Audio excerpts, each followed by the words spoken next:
We've brought you sapphires from Thailand, from Madagascar, and from time to time we brought you sapphires from Sri Lanka. But never before have we brought you sapphires from here. And when you look at this landscape, it's not the typical sapphire landscape that one would imagine. Well, for the first time, Shop LC is bringing you Montana sapphires. Our journey begins here. We're in Rock Creek, where the famous Montana sapphires are found. And this is actually the original settlement where they started mining sapphires back in 1904. These cabins you see here have remained unchanged all these years. We're going to see this whole journey today. We're going to be meeting with Warren Boyd, and he's going to take us through step by step the process of bringing this all-American sapphire direct to you.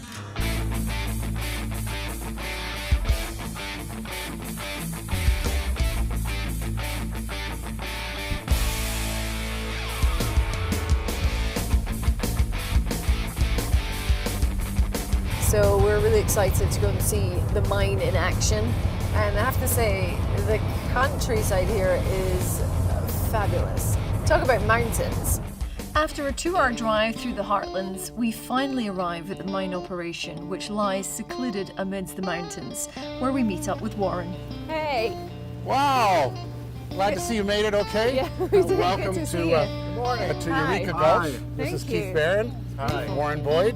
Pleasure. This is amazing. What a place. Oh, I think you'll be impressed. I think later you'll see us actually having little shovelfuls of sapphires. Oh, that sounds fun. Very few places in the world you can do that. Yeah, So. I'm at the side of that. Well, should we go? Sure, come on into the office and we'll get you oriented. Great. So after a quick orientation, I was geared up and more than ready to mine some sapphires. Once we began making our way, however, we encountered an unexpected setback. Ooh, wow. Somebody's actually tried to start sawing it, see? Yeah. Yeah, we're just gonna push it. Yeah. Don't think that's gonna work. No. We're gonna have to find another way. Yeah, we'll find another way. This might prove to be more difficult than initially intended, but I was determined, and nothing was going to stop me from getting my hands on some fresh sapphires. So we decided to take the scenic route and finally arrived to the top of the mountain. Can't stress enough is we're at the top of the hill here. It's where all the sapphires are. So this is near source. I was given a quick tour of the dig site. Then I took it upon myself to get my hands dirty and start my own search for the next big sapphire. What's that? Oh, I found a berry. Yeah, it's like a berry, not a gem. Oh. It's gone for good now. That was my pride and joy. Okay, so maybe I don't have the best of luck when it comes to actually finding sapphires, which is why I decided it was best left to the experts.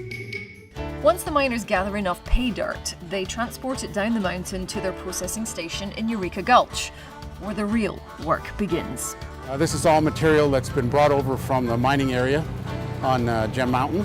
So you're going to take this material and it's going to go in, it's going to be processed. This is what it looks like to begin with. Wow, just a pile of dirt.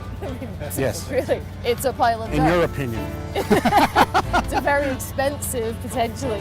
The processed gravel is then put through a hydraulic washer, which will break up the mud.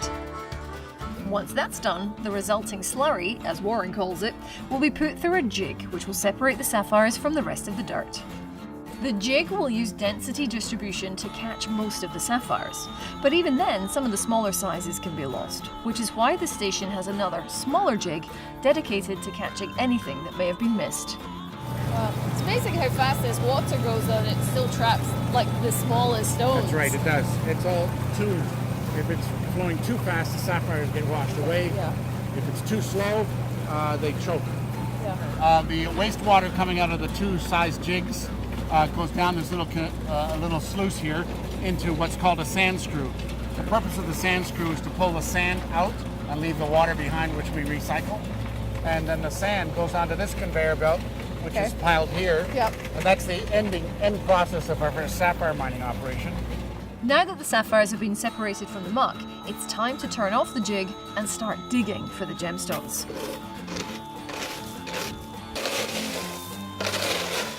After the sapphires and the concentrate are pulled out of the jig, it's taken to a final area to remove any magnetic or metallic material. after which it is screened into size fractions. And at last, the moment I've been waiting for, I finally get my hands on some beautiful sapphires. So I'm just sorting through the sapphire pieces themselves. So they just finished kind of washing them all off and getting all the ball bearings. And then they separate them into these trays so you can actually start seeing the sapphires. And oh my gosh, this is so cool. There's the greens, there's the blues, there's these teal shades as well. Plus, there's even some bright pink, naturally bright pink sapphires in here. I mean, I actually don't know if I'd have the patience to do this all day, every day. So I have to say hats off to these guys. This is what they do day in, day out. I just want to see the finished product and wear it, you know? Our time here in Montana has come to an end. And I have to say it's been an incredible privilege and an amazing journey to witness homegrown gemstones. You look at this vast expanse, what a beautiful country we're in. Montana translates from the Spanish to mountains. Montana is called the treasure state, and we've met lots of treasures and we've found lots of treasures. Across the United States, how many times do you ever get to hear of an American sapphire? Well, that's why Shop LC's here, and that's what we're going to be bringing you. And I just can't wait to share with you the beautiful American blue sapphires.